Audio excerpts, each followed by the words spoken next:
Hello everyone, and welcome to my channel, Mommy Mania. I am Kayla, and today we are going to discuss something a little personal on my end. I was diagnosed with polycystic ovarian syndrome, or PCOS, a few years ago. After having my daughter in 2013, my husband and I waited a couple years and then started trying again to have another baby. We ran into quite a few fertility issues, had tried for a little over a year and was unable to get pregnant. Saw a specialist and also had some ultrasounds done of my female organs, and had determined that my ovaries were producing cysts instead of ovulating like they should be. So I had gotten on some medicine to help us conceive. Actually, the first time I took it and we tried, was successful. But the day after I had taken the pregnancy test and gotten a positive, I had gotten home from work that afternoon and I had a horrible pain in my abdomen, lower abdomen. It hurt so bad I threw up, and my pain tolerance is pretty high. So anyway, my husband took me over to the emergency room. Our local hospital couldn't figure out where or what exactly was going on. They did ultrasounds. Not only did an outer ultrasound, but also did a vaginal ultrasound to figure out what was going on. I told them that I had a positive pregnancy test just before that. And so they hauled me up to one of the bigger hospitals. It was about an hour away, which that ambulance ride ended up being closer to 2 hours because on the way up there it was downpouring. Rocks had slid off of the bluff side and onto the road, and the ambulance had a flat tire. And we were about halfway there. So we had to wait for the other ambulance of that service to come up, transfer me into that one, and take me the rest of the way. They had gotten a hold of my specialist that I had dealt with because she knew my history. She was on call that night, so I was able to have her as my surgeon. Went in. They had to take my left ovary when it was all said and done. The bleeding would not stop. So what had happened was it had ruptured and had started bleeding. I was bleeding internally and didn't realize it. I had over a half a liter of blood in my abdomen. That's what was causing so much pain. After they had taken that, I was in the recovery room in quite a bit of pain.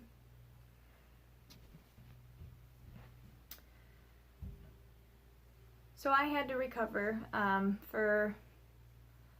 I had a week off from work, and I was on lifting restrictions for a while. Started doing a lot of research on PCOS and had come to find out that I had dealt with symptoms most of my adult life, some after I hit puberty, and I thought it was just because of puberty. Anyway, back to the first story. I had given it a couple months, and then we got back on the fertility drug, and was able to get pregnant right away, and was very careful, and had my son in 2018. So I was very fortunate to be able to have a child after my oophorectomy, or removal of my ovary. Since then, I have done very well controlling my symptoms. I've been able to get on the right medication, and it has really helped. Some of the symptoms that I had when I was younger that I didn't realize that I had was I wasn't like a twig when I was growing up, but I wasn't overweight either. I was kind of right in the middle, but I was a stockier girl.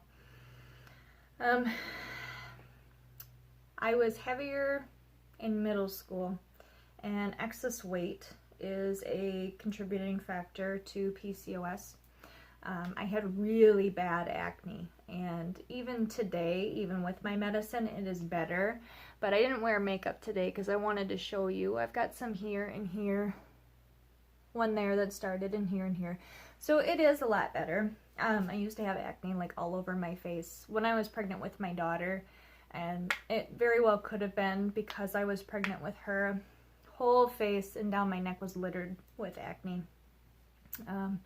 And you know, that can really take a hit on somebody's self-esteem, and it did mine, because not only was I dealing with that, I was also dealing with issues at home, which we'll touch on in a different video. But anyway, once I had graduated high school, I moved out of my parents' house, and I was living with my boyfriend, and we were renting from his brother. We had worked together that summer and then found a job at our local Walmart. So we were working there full-time. I was also going to school part-time, getting my gen eds done for my nursing degree. And once I was on my own, I wasn't sure if it was my depression, which I knew I had, or something else entirely, but I started to really pack on the pounds. So from 2007, when I had graduated, until 2010, I had put on about 50 pounds, which is, you know, over 3.5 years, that's a significant amount. I was able to kind of level off and watch myself and work out some before we got married in 2011. But then after that, between school and work and not having a whole lot of time for anything, I had gotten up over 200 pounds before I was pregnant with my daughter. And then with my daughter, when I was pregnant with her, I had every symptom in the book, including hyperemesis. I had lost 20 pounds in 2 weeks in the first trimester, which, yay for the scale, but was not good for me. I had no energy to do anything. So I did get on some Zofran and was able to control the symptom from there. But I had, like I said, severe acne. I had more weight gain after I got the emesis, or vomiting, under control. So I had put on, I was up to, I think, like 225, 230, somewhere around there. After I had her, I was able to drop close to 30 pounds. Working out, eating right. I had started a health group through work, and some of my other friends on Facebook. We kind of worked together and held each other accountable. And then on August 1st of 2015, I lost my grandmother, which she was one of my best friends. She raised me, and it really hit me hard. And I didn't eat for almost a week. I had gotten back into drinking Mountain Dew because I knew I had to have some kind of crutch to help me get through it, and it was either that or alcohol. So I took the caffeine and the high sugar, which I don't know which one would have been worse anyway. So I was drinking quite a few Mountain Dews a day, and fell back into some depression again and started to put the weight back on. So speed up to when we were trying to conceive my son. I was 232 pounds at my heaviest before pregnancy, and still had acne issues. Started getting facial hair down around here. Actually had gotten some on my neck too. Just, it felt like whiskers aside from, you know, our peach fuzz that we normally have. And it was just kind of random all over. I I noticed my stress was increasing, my depression was increasing, my motivation was decreasing, and so was my physical activity. I was tired all the time. I didn't feel like doing anything. I wasn't enjoying the things that I had before, and a lot of that are symptoms of depression, but they're also symptoms of PCOS, and they can mimic each other. And also, with PCOS, they're not sure what causes what, but it's kind of a triad of high estrogen levels, increased body fat, so if you're obese, and yeah, so they're not sure what causes what, if it's the PCOS causing the weight gain and the high estrogen and the infertility, or if it's the weight that's causing the PCOS and the infertility with that. Doctors aren't quite sure, but I've been reading up on some articles lately, and they're getting closer to it. So that is good for other women out there who are going through the PCOS roller coaster. So, excuse me. So anyway, after my emergency surgery, I was able to have my son. But yeah, I did a lot of research on PCOS, and it started making sense. Why I had all these symptoms, why it contributed, why my depression symptoms felt more so than they had before, and I wasn't sure if it was I had lasting postpartum depression, which I had some with my daughter. Not bad, but it got really bad after I had my son. And I kind of dealt with it for about a year, a little less than a year, just trying to figure out, okay, you know, what exactly is going on. I was trying lots of things at home. I started doing intermittent fasting again, which was what I was doing before also when I had dropped the 30 pounds, and it seemed to work for me. So I started doing intermittent fasting again, and I basically cut out pop. Every once in a while I'd have one, but I can no longer drink Mountain Dew since I quit that the last time. I started walking with my family. Now lately we haven't been able to, just because our schedules have been crazy busy and it has been ungodly hot and humid where we live, so we haven't been comfortable taking the kids out when it's not raining and getting them sick from the heat. So we haven't been going out for family walks lately, but continuing with the intermittent fasting since I had my son, and then since I started keeping track, because I didn't weigh myself towards the end of my pregnancy with him, just because the scale kept going up, and I knew it was going to, and then I knew once I had him and my body kind of adjusted back to its normal, then I would start keeping track. So I know I was heavier, but I was at 232 pounds when I started keeping track. And I have today, since I weighed myself today, I've lost 53 pounds. And I have dropped 2 pant sizes, and I'm starting to feel a lot better. So with that, I also had talked to my doctor when I decided that I wasn't going to do this on my own anymore. I told him about the struggles I had been having since I had my son, dealing with it on my own for nearly a year, and then trying things at home. I was doing meditation, trying to get into yoga, which helped, but it wasn't helping enough to get through it and to see any progress. I was losing some weight, but it was like a pound a month, so I hadn't made a whole lot of progress. So I talked to him. I had been taking metformin after my emergency surgery to make sure my other ovary didn't cause another cyst. I know metformin is a diabetic medication. However, PCOS can disrupt your insulin levels and keep them high. Not letting you take care of the food your body's supposed to. It holds onto the sugar, which also increases fat, and vice versa. So we increased my metformin, and I had also told him about my facial hair and told him I was really tired of plucking.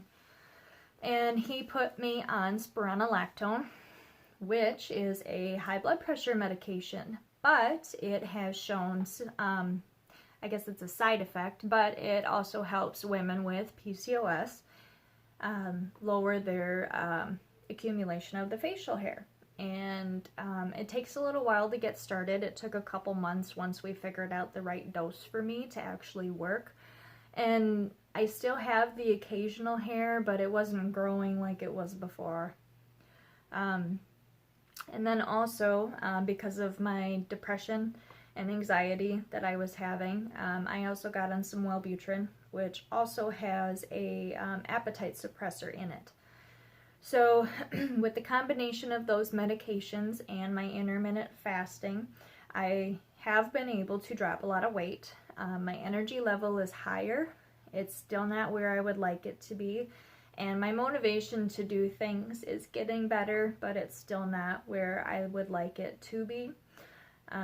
So we're working on that.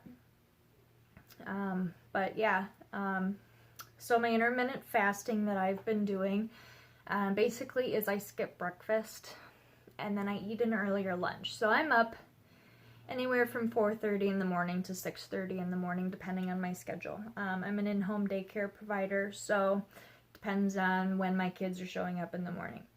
So I get up, get them inside. I will have a couple cups of coffee, that's a tongue twister, in the morning while they're having breakfast, just so I can give myself a kickstart for the day. But then, because my kids are there so early, we have lunch fairly early, about 11:30. So I'll eat lunch with them. Sometimes I'll eat what I make for them. Sometimes I'll have something else, like a bowl of cereal, depending on what I'm hungry for. And then when I do a snack for the kids, I may or may not be hungry by then. So I may or may not have a snack. If I do, it's really light. And then I'll eat a regular supper with my family about 6:30 in the evening. So my eating is within like 7 hours of the day. But also too, with the intermittent fasting, sometimes I do eat breakfast. It's just kind of, I listen to my body during the day once it got used to not eating so often and so much. My stomach was able to shrink. I was used to not eating such large portions. I was full quicker. I did start listening to my hunger cues and my full cues, and that also helped. I'm an avid water drinker. I always have been. Sometimes I get bored with it, so I'll have like iced tea or juice, milk, coffee. I don't drink a lot of pop anymore. If I do, like I said, it's the occasional drink. Like if we go out for supper, I might have a root beer or a Sprite. None of the heavy stuff. All right, come here.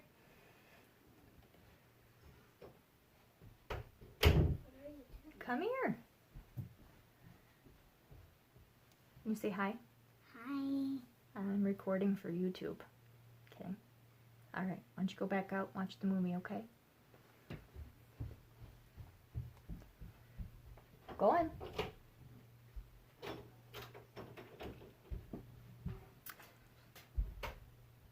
Close the door.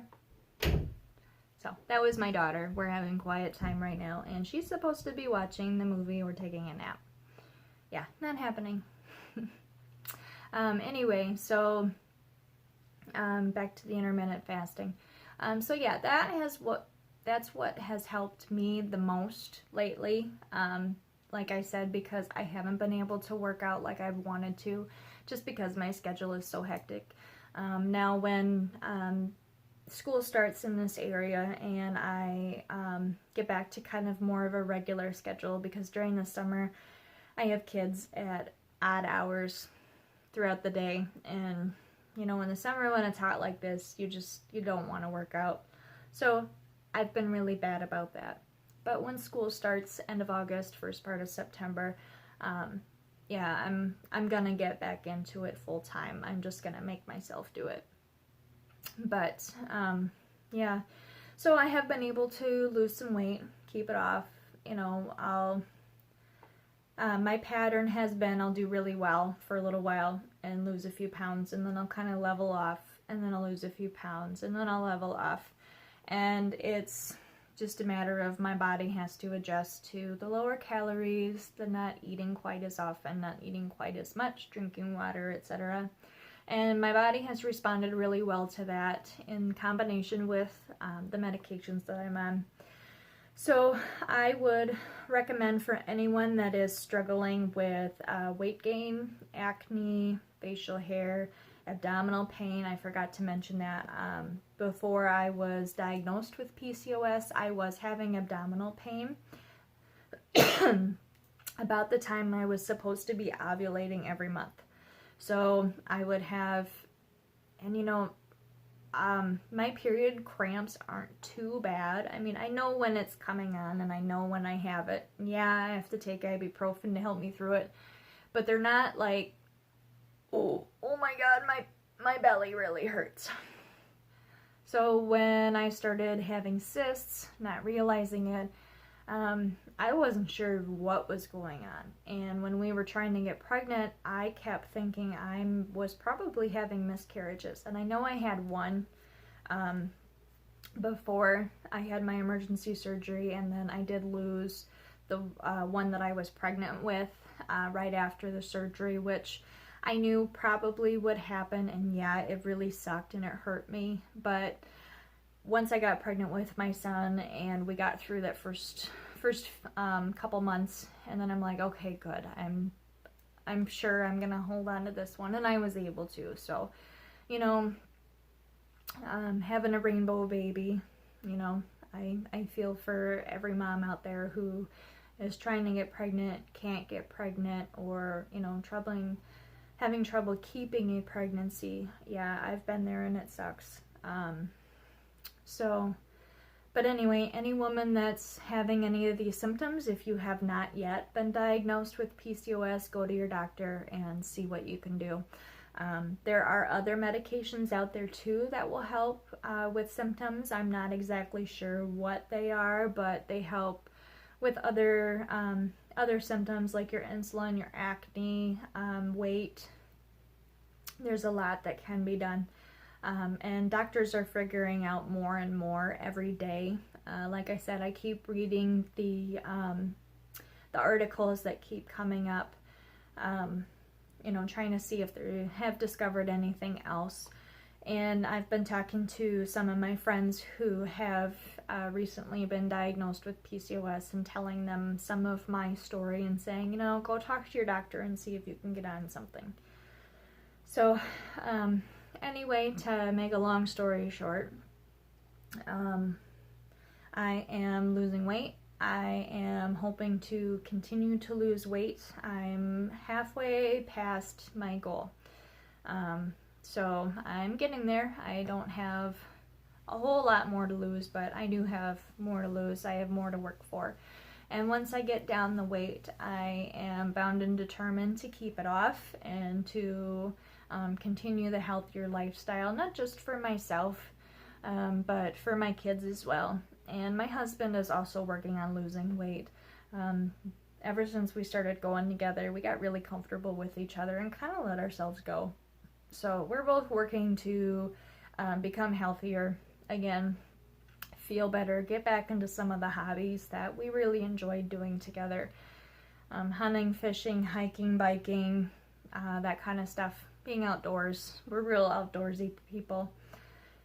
So yeah, and if you enjoyed this video, please give it a thumbs up. If you have any questions, concerns, anything like that, comments, maybe you've been through it and want to tell me what has worked for you, just go ahead and leave a comment down below. And make sure you hit that subscribe button if you want to hear more. I'm sure I'll be bringing this up again, or if I have read another article that has any more information, I will be more than happy to share. So, yeah, until next time, bye.